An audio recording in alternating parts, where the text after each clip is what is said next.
किया कि वो व्यक्तिगत बयान है, लेकिन किसी ने कहा कि राजनीति में ना तो कोई व्यक्तिगत होता है ना सार्वजनिक होता है। आपने अगर तीर जो है कमान से निकल गया तो उसके मतलब सारे सामने जायज होते हैं। अब सवाल यह है कि यह बात क्यों कही गई, ये बात कहने का क्या मतलब था, और फिर उसके बाद यह कहा जाए नहीं ये तो बात व्यक्तिगत तौर पर है, सार्वजनिक नहीं। कांग्रेस का पक्ष तो मैं जानूंगा, कांग्रेस के तो उसने काम कहा, उन्होंने जितनी रैलियां करनी थी वो रैलियां की, नहीं की, उसका असर कितना हुआ, स्ट्राइक रेट, वो सब बात की बात। पहले मैं आरजेडी से जानना चाहता हूं कि आखिर ऐसा क्यों कहा शिवानंद जी ने, या उनसे पूछा गया या नहीं? गगन जी। नहीं, देखिए देखिए पार्टी ने पहले स्पष्ट कर दी है इस बात को। मनोज झा जी राष्ट्रीय प्रवक्ता, उनके द्वारा कहा गया है स्पष्ट रूप से कि यह उनका व्यक्तिगत विचार। और उसके पहले भी जब ही उनका बयान आया था शिवानंद तिवारी जी का, उसी समय मैंने प्रेस को कहा था कि जो है सो यह उनकी व्यक्तिगत राय हो सकती है, पार्टी जो है सो पार्टी की ऐसी राय नहीं है। और पार्टी, हम लोग तो मानते हैं कि चुनाव हम जीते हुए थे, जनादेश हमारे पक्ष में था, लेकिन शासनादेश के माध्यम से परिणाम को उलटकर और एनडीए को जीत हासिल दिखा दी गई और एनडीए की सरकार बनी। इसलिए अब क्या कारण है, क्या है, जितनी अपेक्षा हम लोगों की थी, अगर उसमें कुछ कम सीट आया तो उसकी हम बैठकर समीक्षा करेंगे। गगन साहब जी, बिल्कुल बिल्कुल समीक्षा होगी और करनी भी चाहिए। वो आप चुनाव के बाद चाहे जीत हो चाहे हार हो, समीक्षा होनी चाहिए। लेकिन एक ट्वीट तेजस्वी जी का है जो उन्होंने अभी किया, और उन्होंने कहा कि श्री नीतीश कुमार जी को मुख्यमंत्री मनोनीत, इन्वर्टेड कॉमर्स में उन्होंने ऐसे लिख के कहा कि मनोनीत होने पर शुभकामनाएं, आशा करता हूं कुर्सी की महत्वाकांक्षाएं के बजाय वो बिहार की जन आकांक्षाओं की ओर ज्यादा नजर आएंगे, और मुद्दे भी गिनाए गए हैं।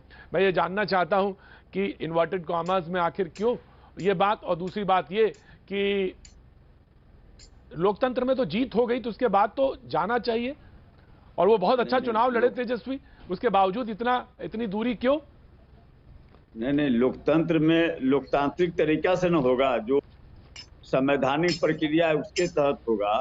आप ये मुझे नहीं गगन जी ये तो गगन जी, या तो कोई बात कहिए उसके प्रूफ दीजिए, और या तो फिर इल्जाम लगाइए। तो इतने इल्जाम लगाते जो चले जा रहे हैं उसका कोई आधार होगा ना। आप कौन किस आधार पे कह रहे हैं कि भाई उसमें वहां पे हेरा फेरी हो गई, वहां गलती हो गई?